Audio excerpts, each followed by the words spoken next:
بله، در دوران انقلاب اسلام ترجمان یا بیان کننده آزادی شد، استقلال شد، رشد و ترقی شد بر میزان عدالت و دوستی همه با همه. همچه که بنا شد بر قدرت، اون وقت شد اسلام مقدم است. اسلام مقدم است بر استقلال. ایران برود مهم نیست، ما اسلام بر آزادی، بر ترقی، حتی بر عدالت، آخر سر بر خود اسلام که خیال می‌دونیم که میگم خیال نکنی شوخی حرف میکنم. نه، این آقای قبلا که خود آقای خمینی گفت که این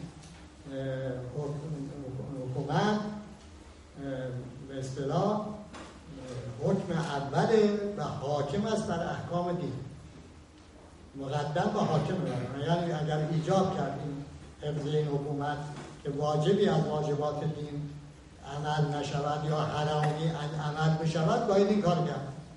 اخیراً هم آقای موسوی خوئینی ها گفته امام گفت که حفظ نظام اوجب واجبات است، بنابراین در صورت لزوم از بعضی واجبات و بعضی محرمات باید عبور کرد. یعنی واجبات رو نکرد، محرم ها رو کرد اگر اقتضای نظام این بود. یعنی در واقع حق رو باید عمل وانه عمل شد، ناحق رو هم باید کرد اگر اقتضای حفظ نظام این شد. یعنی رژیمی که حتی نظریه خودش رو لغو می‌کند، این چجوری ممکنه سازگاری پیدا کنه با نظریه زندگی؟ حالا اون آقای آذری قمی بگذاریم که گفت به این که توحید هم میتونه تهدید کنه که مرحوم بازرگان نوشته آقای این خدا رو لطف فرموده معاف بفرمایید دیگه اون یکی رو منحل نکنید. بله. 6. صدور انقلاب. در آغاز انقلاب، صدور انقلاب چه بود؟ روش انقلاب بود جنبش همگانی که صادر هم شد، در خیلی جامعه هم پیروی کردن و نظام‌های سیاسیشون تغییر داد. و اصول راهنمای انقلاب ایران که بیان آزادی بود، استقلال و آزادی هست. بعد چی شد؟ شد صدور خشونت. هر جا این آقایان مردم در جنبش بودن رفتن تو اونجا سازمان سیاسی مسلح درست کردن، به جانشین اون مردم کرد. افغانستان، عرض کنم که لبنان، همین فلسطین اون وقت در انتباضه بود، یعنی همه مردم شرکت داشتن. اما حالا حماس نه همه مردم فلسطین، حتی سومالی. این هم به اصطلاح یک تغییر بسیار مهم در بیان راهنمای اون رژیم که صدور خشونت رو جانشین کرده، صدور حقوق، صدور همه اون ارزش هایی که حیات اونها قائم اونهاست. عرض کنم 7. بیان آزادی اصلا بیان چگونه زیستن است، یعنی راه و رسم چگونه زیستن رو با آدم می‌آموزه. میگه حقوقت عمل بکن، این زندگی شما میشود کامل. حقوق دیگری رو رعایت کن، میشه زندگی کامل.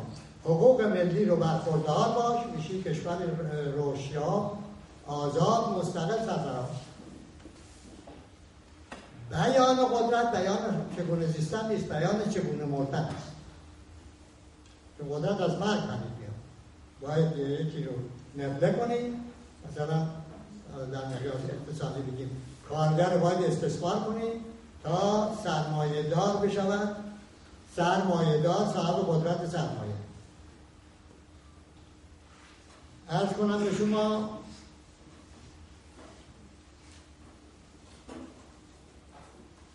در تحولی که این رژیم کرد تا امروز و در آغاز این بود که ما میخواییم ملت زندگی باشیم، ما نمیخواییم که این در استبداد بپوسیم، نفره بشویم، ما استقلال میخواییم، ما آزادی میخواییم. همچه که این شروع شد استبداد استقرار پیدا کنند، ملت ما هم شد شهید پرور. از این شهید پروری آمد تا رسید رسیده به اینجا که امروز از زبان هیچ کدوم از این آقایان، از آقای خامنه‌ای و دیگران، اینکه چگونه باید زیست، شما اگر شنیدید یک جمله، یک روش بفرمایید، ولی برای چگونه باید بود تا بخواهید آیه نازل میکنه. خب یه وقتی یه رژیمی روش عمومی، بیان عمومیش، ارزش عمومیش مرگ می شود، چگونه می تواند خود رو از این مرگ در امان نگه بدارد؟ این است که به خودم که مثل اون تاجر می شود که رفیقش گفت که و شکست شده بود، گفت چی کنم؟ اون رفیقش گفت که شما خودتو بزن به خودی، هر از این طرفدارا هر کدوم آمد گفت طلب منو بده، بگو پخ. اونم همین کار کرد. این هم گفتن این خود شده، دیوانه شده، طرفدارا رو کردن رفت. این که این رو یادش داده بود آمد گفت خب حالا که من این یاد دادم طرفدارا رو وسط باز کردم، حالا رو خود منو بده، گفت حالا که پخ به تو هم. حالا این رژیم هم همینطوره، وقتی بیان شد بیان مرگ، خب بیان مرگ بالا خود شما هم.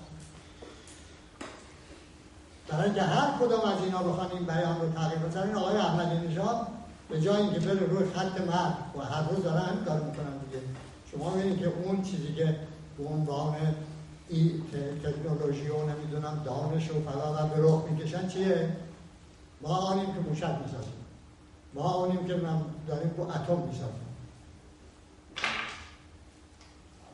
اما آیا ما اون هستیم که جامعه 70 میلیونی در شیوه زندگی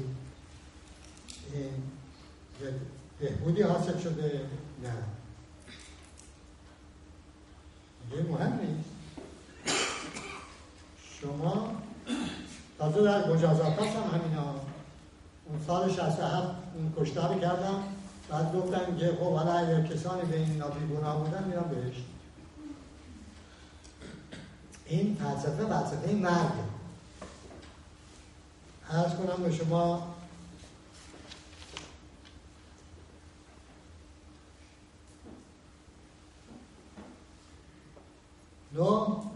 بیان آزادی، ترجمان و یا بیان کننده آزاد شدن نیروهای محرک است. آزادی هم انسان آزاد میشه که بتواند نیروهای محرک حیاتی خودشو در رشد خودش به کار ببره. حالا بیان قدرت درست عکس کار میکنه و انسان رو از اون آزادی و امکانات محروم میکنه به طوری که اون نیروهای محرکش جز در تخریب نتونه اون کار رو ببره. به این جور هست که جامعه ها عقب میمونن در استبدادها همیشه زنده باشن. در حال حاضر شما نگاه بکنید این رژیم هایی که ما داشتیم بیشترین امکان ها رو سطح قوای تخریبیه کردن. از ارتش بگیرید و دستگاه اداری بگیرید و دستگاه های سرکوب بگیرید و اقتصاد مصرف محور این بی خودی پیدا نشده. ما الان اقتصادی داریم محورش مصرفه، یعنی دولتی است نفت رو می‌فروشه، با پول او واردات میکنه و مردم ایران مصرف میکنن این واردات رو. ما اقتصاد تولید محورمون رو چند بار هم کوشش کردیم بسازیم، با کودتا این کوشش ها عقیم شد. یعنیش دوره مصدقی یک قبل از دوره امریکایی. در زمان آقای احمدی نژاد بیشترین گسترش پیدا کرده این اقتصاد مصرف محور.